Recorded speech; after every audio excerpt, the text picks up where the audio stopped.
So we've spotted a rather curious anomaly this morning. Barclays shares are off 16%, more than $4 billion. And yet yesterday, the day they announced an agreement over fixing LIBOR rates, they were pretty much flat. So it seems rather curious, and it's probably because people are working out that Barclays may well be about to get sued for manipulating LIBOR. But the question we have a bit of a problem answering is, who got hurt? Agnes, we've looked at this before. How on earth do you fix LIBOR rates? Well, we've got some information on that now, but who exactly gets hurt by this, and who benefits? I mean, this is kind of the struggle. I mean, right now, all we know for sure is that, Barclays was involved. Right. And so the question is, Barclays was one of 16 banks that actually set this interest rate, this benchmark interest rate. Which comes through every single day. Exactly. And it influences like $360 trillion worth of assets.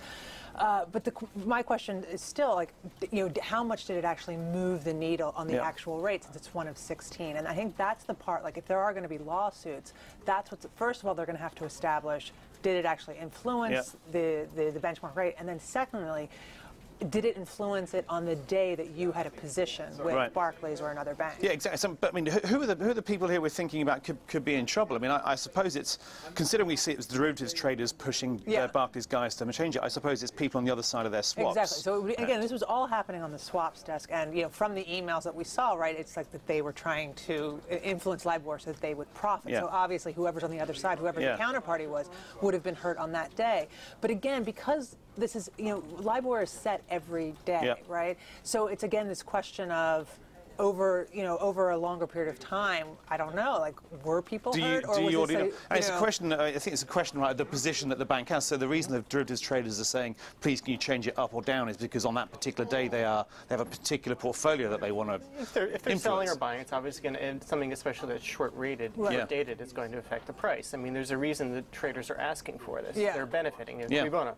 So if they are benefiting, the obvious corollary is who's being hurt. And again, I mean, I think from the emails, right, you assume that they were able to move it, right, because they kept asking for it. But that's the part that I think we're still trying to figure out, because obviously if they're moving it, and they were talking with traders at other banks, I still don't feel like we have the full picture. No, and is it only Barclays who is, would be a potential target? Because I mean, it could be, if you think about the structure, right, as we know now, that LIBOR is set with 16 banks, as you said, but the lowest and the highest rates are excluded. Then they amalgamate the other 14 into an average. No, they only amalgamate 8. So they lop off 4 on the top. And 4 on the top. So again, it's a tricky thing, and I mean, in some ways, I'm curious, like, how they were. So the ability to influence it is actually quite marginal. You can say. I'm not so sure about that, because if they are the marginal case, if they were if they were included or thrown out in that particular day, it should be relatively easy, I imagine, going back to figure out.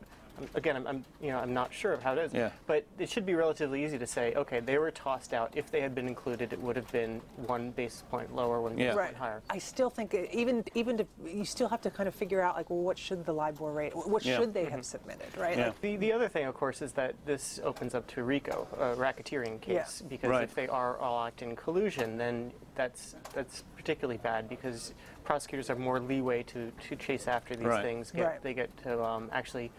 It's relatively easier to prove a crime, and it also just exposes a lot of other banks to That's this. true. And for that, do you necessarily need to show that people have been harmed? If you're just a collusion itself, does that count under RICO to get prosecuted? I'm not sure, especially when it comes to different jurisdictions. I definitely feel like this is not over, and that I feel like the next thing is to see where other banks stand on this. Exactly.